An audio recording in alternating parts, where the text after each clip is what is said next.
We're going to start with Josh Tetrick at Hampton Creek, but hold on, Josh. No.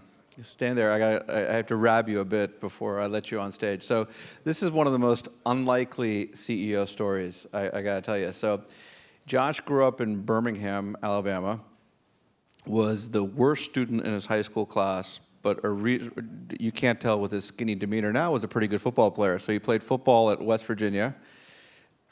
Realized that he wasn't going to make it as a pro, so transferred to Cornell, became a Fulbright scholar, and then went to the University of Michigan for law school.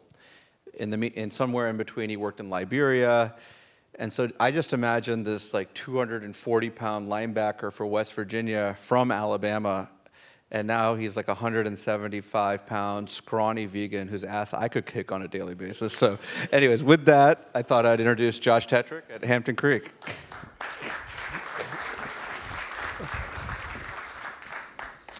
That's the introduction I always wanted in my life. Good to start there. So, let me get that up there. This is how I start every morning. I look at my calendar, and there's a morbid note on the calendar, as you guys can see, and that morbid note is "Prepare to die." And for me, when I was asked to do this, I didn't want to just tell the Hampton Creek story. I wanted to tell entrepreneurs who I respect a lot what, more than anything, has triggered this amazing set of events in my own life. And more than anything, it's living and thinking this idea of preparing to die. And here's where it came from. So Samir mentioned Ann Arbor, Michigan. So after I found out that I wasn't good enough to be a professional football player at West Virginia, which I found out pretty quickly because everyone who I was playing with was faster and stronger and better at me, it was pretty obvious. I went into Rich Rodriguez's office, who was at Michigan, then went to the University of Arizona. I said, "Coach, I'm not going to be able to do this." He didn't really fight to keep me, so that was another good sign. He was like, "Okay, sounds good." So I left. And I transferred to Cornell, and as Samir said, I wasn't the best high school student, but I threw my whole life into a different path. I threw my whole life in academics. I threw my whole life into sociology and government and income inequality and biology and all this stuff, and went to law school. But even when I was at law school, I had this identity of a football player, and that was me back in high school. This was me, and it's still very much inside me, right? This athlete that just wants to tear people's heads off, right? This athlete who has a lot of anger inside him that just wants to let it out. So I'm at law school trying to calm down a bit. And I'm walking along. This is the law school quad where all the fancy law students live, and I always felt kind of out of place, right, with my fancy law school friends. And I'm walking down this little pathway with my friend Aviva Maradi. And as I was walking down that little pathway, my heart had what a doctor would describe as a heart palpitation. A normal heart, boom, boom, boom. Mine, boom, pop, pop, pop, pop. And it felt strange. It scared me. It had never happened before to me in my life. And I stopped in my tracks, and Aviva, who was my friend, just said, "What's going on? What's wrong?" And I said, that just felt weird. It felt strange. I feel off. And she said, "You should talk to my dad. His name is Dr. Fred Maradi, and he's an electrophysiologist." And for those that don't know, a subspecialty of cardiology is electrophysiology, and actually specializes unbelievably in the exact kind of thing that I was dealing with. The next day, I went to see Fred Maradi, got an echocardiogram, got an EKG. Then the next day, I met with him. And he sat me down, and he said something that changed my life. He said, "You have a disease. You have hypertrophic cardiomyopathy." And if you don't know, Josh, hypertrophic cardiomyopathy is a leading cause of death among young athletes under the age of 35. If you've ever heard of the basketball player Hank Gathers, I don't know if you guys have ever heard of Hank Gathers. He was dribbling the ball up the court, passed out. You ever heard of the basketball player Reggie Lewis? Died from it. You ever heard of the offensive lineman Thomas Harrion of the San Francisco 49ers? Died from it. And he said, based upon what I'm seeing in your echocardiogram, based upon the seriousness of the hypertrophic cardiomyopathy, you were putting yourself at a serious risk playing sports. Now, I said to him, listen, I stopped playing football, right? at West Virginia at least, but I'm still playing intramural football. I'm still playing full court basketball. And he said, the severity of your hypertrophic cardiomyopathy is such that you have been putting yourself at risk of death when you play that, of sudden death. And it was a moment in my life that I realized two big things. One is I truly can't be an athlete anymore. So part of the reason that Samir calls me skinny and scrawny isn't because I'm lazy, it's because I'm actually not allowed to lift weights anymore, which still pisses me off. You know, I'm not allowed to play full court basketball anymore. I'm not allowed to, beat up on smart-ass law school students on an intramural football anymore. I can't do it. So I had to abandon the identity of an athlete. But the other thing that it did, it changed how I view what I want to do with my life. Because for the first time in my life, I thought that I actually could have died. And I made a decision right there that I was going to act as if I only had 5 years to live. I was going to act literally, if I only had 5 years, what would I do with my life? And that eventually led to me starting Hampton Creek. And what I'm going to try to communicate to you is how thinking about living only 5 years can change everything. And that little prepare to die alert is the best motivator to me to keep remembering that. So when I thought of food as a system, and the reason we got into that isn't because I'm a good cook, it's because I was pretty much given lots of shitty food in Birmingham, Alabama, cinnamon rolls, nachos and cheese, Burger King chicken sandwiches. I grew up relatively poor. My mom, a single mom, raised me. She still works at a hair salon. She worked at a hair salon back then. And I used to ask my mom, Mom, why are we eating like this? I know we have a history of heart disease in our family. And she would say, we don't have the money. It stuck with me. And then when I decided to start this company, I looked at food as a system, not a people problem, and said if we could step back and reorient a system based upon what we want instead of what we feel constrained by, what would that look like? And I decided if we could create a food system where if you're poor, if you're an evil person, or if you're a busy person, you would still choose the right thing meaning better for your body, better for the environment, well, then we can create a dynamic food system. Then we can create a food system that really instigates lots of change. And this is the kind of stuff I would do if I only had 5 years to live. But of course, I have no idea about how to create any food system. I'm not a technologist. I'm certainly not a food scientist, and I'm not a culinarian. All I knew is this is what I wanted to do, but I needed to know how to do it.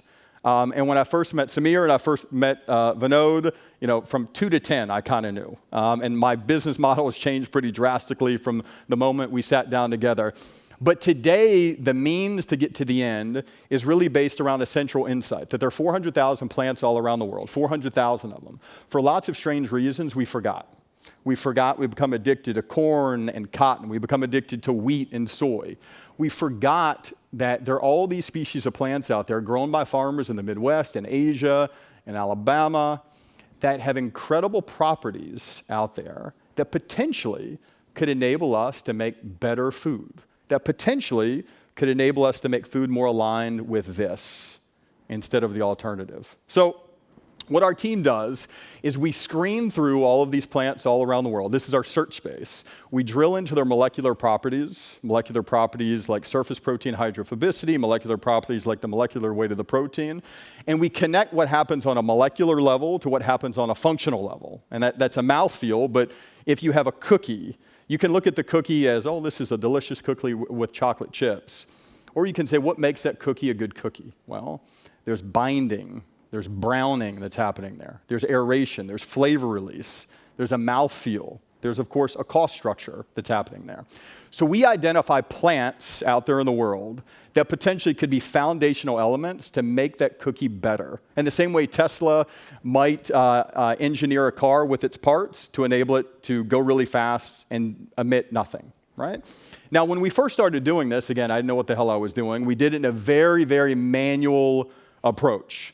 Scientists bringing in plants, looking at the molecular properties, kind of random-ass way of doing it, and seeing, does it make a good muffin? Does it make good mayo? Does it emulsify? If we throw it in a pan, does it scramble like a chicken egg? Again, the purpose being making food that is better for the environment, better for your body, more affordable, and tasting really good. Today, we've begun to do it a little bit different. We've begun to imagine, how do we do this a lot faster? How do we screen through these plants without having human beings do it, but instead automate that process, screening through them 24/7 categorizing, and then applying. And then increasingly, we'll get into this world of understanding there are actually really interesting predictive relationships between molecular properties and functionalities. And the more we sort of feed this machine, the more that we can learn, and the better we can get at finding certain plants that do certain things that enable us to have breakthrough products across a number of different categories. This is just some of the stuff we're getting into here in the next 3 years. What does it look like if we create a category of sauces and dressings, not just mayo, but a category of sauces and dressings that use less land, use less water, taste better, that are more affordable, that maybe last twice as long? What does it look like if we create pancakes and baked goods? What does it look like if we do pastas? This is how we want to apply all of the knowledge that we're gathering from all the plants all around the world. It's just some of our pictures of what it looks like. We're launching this with Walmart and Target. This is a cake. We're launching it with 2,300 public schools, 472 universities. Pasta noodles, launching this sometime next year. I don't know when exactly. Breakfast. We identified a plant that when you throw it in a pan, actually scrambles up like a chicken egg. The first time we did this, we threw it in a pan and it sort of just evaporated. Now it actually gels. It comes together because what's happening on the molecular is now correlated with functional properties that are desirable. Sauces and dressings, mayo, dressings at Walmart. We're also interested in building entirely new categories that are not trying to be a bit better than what currently is. So what if, for example, we created something called, seriously, I can build a castle. I have no idea if this name would ever work, probably not, but identify a plant that is malleable in the way that it works, and we could actually build a product that would be rich in micronutrients that kids in the developing world could put together and move around in a way that's compelling, in a way that creates a market, in a way that solves a real problem. Again, I have no idea if we're going to do this, but a technology platform that makes what we currently have better and also enables us to create entirely new things. We're all doing this out of our facility in the Mission that you're always welcome to come to. This question, what would it look like if I only have 5 years, doesn't just apply to technology. It applies to growth. And I've gotten lots of advice, particularly from folks in food, about how fast we should grow. And I say this with no offense to all the folks in food, but we've ignored almost every single one of them. And we've decided to grow as if we only had 5 years to live. We've decided to create our own products, not be an ingredient company, which is the initial idea. I pitched Samir and I pitched Vinod, but instead build a brand around creating really compelling categories. And today, you can find what we do, whether it's mayo, whether it's sauces and dressings, whether it's pancakes or muffins or cookies, at 2,300 public schools, at 472 universities, across Walmart and Target and Safeway and Whole Foods, in fancy restaurants like Momofuku in New York, like Beefsteak in Washington, D.C. And you can also find our stuff in very unlikely places, like the Dollar Tree. And I just want to pause for 10 seconds to talk about the Dollar Tree. When I think, if I only had 5 years to live, what would I do? I would sell in the fucking Dollar Tree. I would. Because I didn't want to create this company for the fancy kids I went to law school with. I want to see if we can figure out a way to make this good thing out there, better for the environment, better for the body, accessible to people living out of a white envelope. Accessible to people like my mom who raised me, working real hard, working at a hair salon, and normally she chooses shitty food for her kids, not because she doesn't love her kids, but because that's always the easy thing to do. So that's why you find us in places like that. Probably the most significant, however, more so than the Dollar Tree, catalyst to our growth has been a 5-year relationship. 5 has an important number, right? A 5-year relationship that we signed with the biggest food service company in the world, Compass Group. This relationship says that if Hampton Creek develops categories of products that are aligned with our philosophy, better for the environment, better for the body, taste better, that Compass Group will eliminate incumbent brands from the 2,300 public schools that they run, from big cafes like Google and Boeing and UBS and the New York Times, They'll eliminate it from stadiums like the Staples Center, of which they serve food. They'll eliminate it from places like the Illinois Farm Bureau and the American Bible Society. And they'll replace all of that stuff with ours. They'll move aside Unilever mayonnaise and replace it with ours. They'll move aside Otis Spunkmeyer cookies and replace it with ours. They'll move aside Kraft dressings and replace it with ours. And this 5-year agreement has been so incredibly important from a philosophical sense and from an enabling us to focus on one thing and hopefully do that one thing really well that spurs everything else. Today we have about 20,000 points of distribution, just a couple in Asia. And I want to give you just a quick sense of how we think about growth and some lessons I've learned there. Again, remembering what does it look like if you only have 5 years to live? How would we set this baby up? You have the world of retail, Target and Walmart. You have the world of food service, which I just mentioned, and then you have the world of e-commerce, which we're not in yet. These are the products that we presently have. You can imagine we're doing this together. We're trying to figure out a growth strategy, sauces and dressings, baked goods, cookies, scramble later this year. Today, this is where we are in these 4,000 locations. And again, these 4,000 food service locations are hospitals, New York Times, Google, big corporate cafes, public schools. The interesting thing about being in these 4,000 locations is you got to figure out a damn way to get the food there, right? So today, US Foods and Cisco, because Compass Group, this big old food service company, is a big partner, stocks all of our shit in their warehouses to enable all the Compass Group accounts to actually pull it in. So in an instant, we get national distribution. The deal is not about Compass Group. The deal is a distribution play. And that enables us to do something really exciting, which is to go after a much more profitable world. The 616,000 restaurants like Beef Steak or Momofuku or a random shrimp restaurant in Alabama that also want our products. And how this works in practice, imagine you're an employee at a Boeing cafe.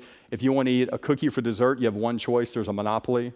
If you want to put mayo on a hamburger, you only have one kind, it's ours. If you want to put ranch dressing on a salad, you don't have multiple options, it's just ours. And soon we're rolling out these other products. We work with Compass Group to actually tell stories around what we're doing in hopes that people can connect with our brand, connect with our story, knowing that there happen to be a lot of Walmarts around the place, including a Walmart next to Boeing. And we want to drive people into the biggest retailers in the world like Walmart and Target that are also stocking our products. Connect from food service to retail. And then ultimately, when we launch more and more products in Walmart, we want to drive them to an e-commerce platform that we're going to be launching shortly. Now, that's how we would think about growth in a way if we only had 5 years to live. We would listen to some of the conventional advice about how fast a, quote, food company can grow, and almost entirely we would focus on what we want. If we only had 5 years, what would we do? But we also think about what would it look like if we only had 5 years in the stories we tell? If I only had 5 years to live, what kind of story would I tell about Hampton Creek? So we decided to do something a little bit odd. We wrote a series of letters in the New York Times. For a couple reasons, mostly is, to be honest with you, we need a CMO and I need to figure out better ways of getting the marketing to more people, and I just want to get the shit out of my head. Second is, we wanted to get it out there. We wanted to communicate what has just happened with our company to the world. The first letter we wrote was a thank you letter to food leaders, which is very odd. It's a thank you letter that said, thank you Walmart, thank you Compass Group, thank you Dollar Tree for actually believing in this company and what we stand for. And we ended up just getting a rush of emails, not just from the biggest food companies in the world, but from folks like Annie, just a young millennial, who saw that first letter that we wrote and said that felt different. It felt more authentic to me. It didn't feel like another like tic-tac bullshit, let's figure out how to do marketing in some back room with an agency. Let's figure out how to do it in a way that is more authentic and more compelling. So then we decided to write a letter that was also a bit strange. This letter was called Dear 23-Year-Olds. And we actually asked 23-year-olds to start companies that compete directly with us. And we did that not necessarily because it was poll tested or some focus group. We really believe that in order to solve this problem of a broken food system, there can't just be one company. And there's so much opportunity out there to focus on solving big problems through business. and we want to focus it on food. And we end up getting lots of emails back, including from many moms. This is actually one of the moms, not one of the kids, who expressed appreciation for what we did. We wrote a letter to great-grandmas asking great-grandmas if you could start over in food, what it would look like. More responses started coming in. And then we even wrote a letter to presidential candidates. And we asked them, why aren't they paying attention to food? What would it look like if you realized that food is an interconnection point between racial relations, between inequality, between education? That in the world of healthcare, we don't just have to focus on treating the damn thing, but if we build a food system that actually works, we could actually prevent the thing too. They got back to us, which is pretty crazy. I had Rand Paul, swear to God, no caller ID, ring my cell phone and ask me questions about it. Lincoln Chafee, who lasted like 3 days in the race, also just randomly called my cell phone and asked, we talked about it. And then some current folks who, just because they asked me not to talk about it, I won't share it. But we want to stimulate a debate. We think food should be talked about more and more. So with that, and I'll take a couple questions. I hope this didn't come off as a Hampton Creek ad, because that's not my intention. This is the most important thing that I learned. If you were actually legit about it, if you only had 5 years to live, and that's it, and you knew it to be a fact, it wasn't a hypothetical, you could see your death very clearly, how would you be running your business differently? Who would you be hiring? Who would you be firing? Would you be growing slower, faster? Would you be choosing this as opposed to choosing that? And I think that more than anything is the thing that gets me up in the morning. So with that, I'd love to take some questions. Do we do questions now? Cool. Okay, cool. Awesome. So anything about growth, technology, products? How many 23-year-olds are reading the New York Times? Surprisingly, quite a bit. We did some online advertising too with it. Yeah.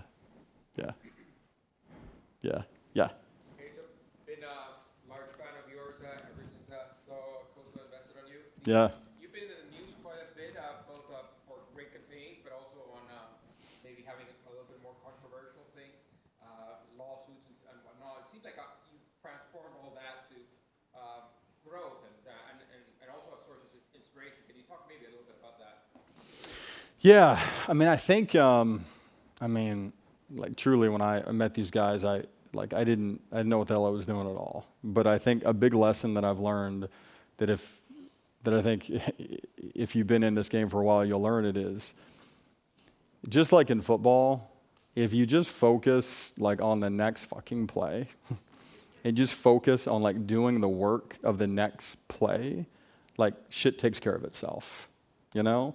And you can get all caught up and all this person threw an interception, but like focus on the next thing.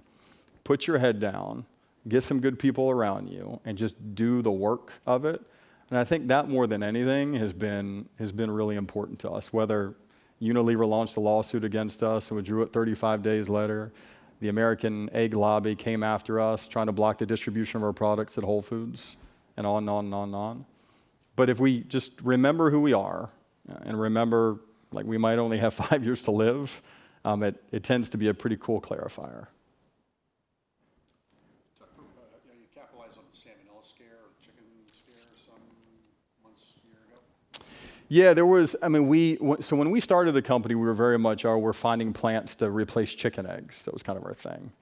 It's not kind of how we frame things or even have a technology platform around anymore. We do have things we've identified that enable products to be the same product or better without the chicken egg. And yeah, when there was an avian flu outbreak, lots of folks did get in contact with us, and it probably helped sales a little bit. But also it was a branding issue too. That might not always be the best. Cool. Anything else? Yes, Samir. Your branding and mission to the public, how did you get it out there, and why do you think people buy your product, or do they buy your product versus the incumbents? Yeah.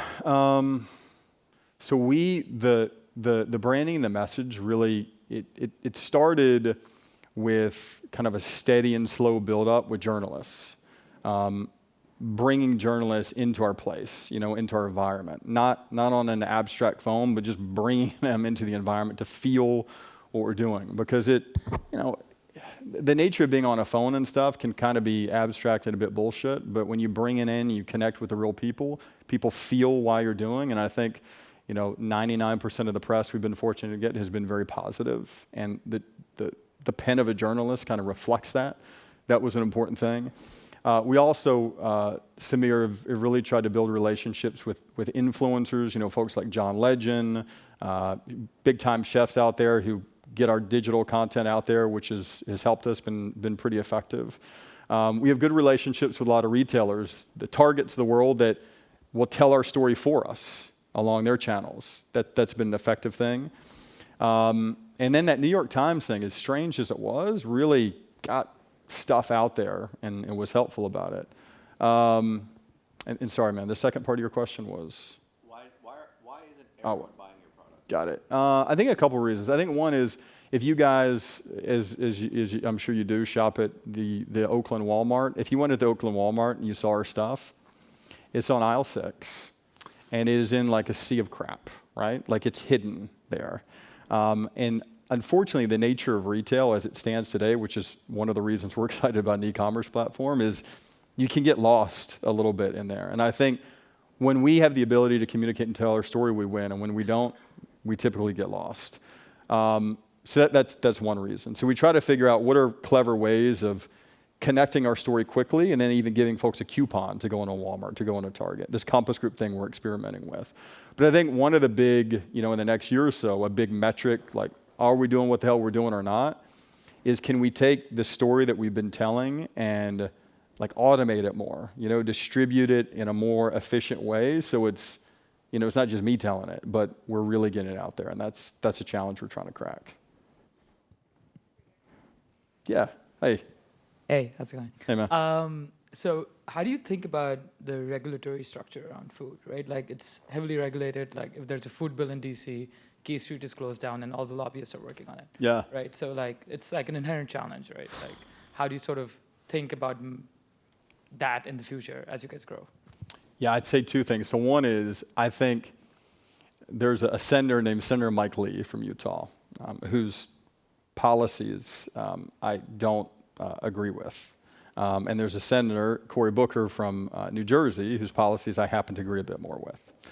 Both of those people agree on the following: food that is healthier, food that is more efficient from an environmental perspective, food that is better from farmers, all things being equal, should be food that tastes really good and food that's affordable. They agree.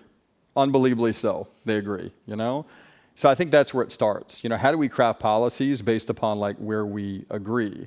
But I think more granularly, we've dealt with issues around the standard of identity. We've dealt with issues around FOIA, the Freedom of Information Act. And I think a lot of these policymakers, they need to be schooled up on, what's happening from a regulatory perspective on food and actually how it benefits their own constituents.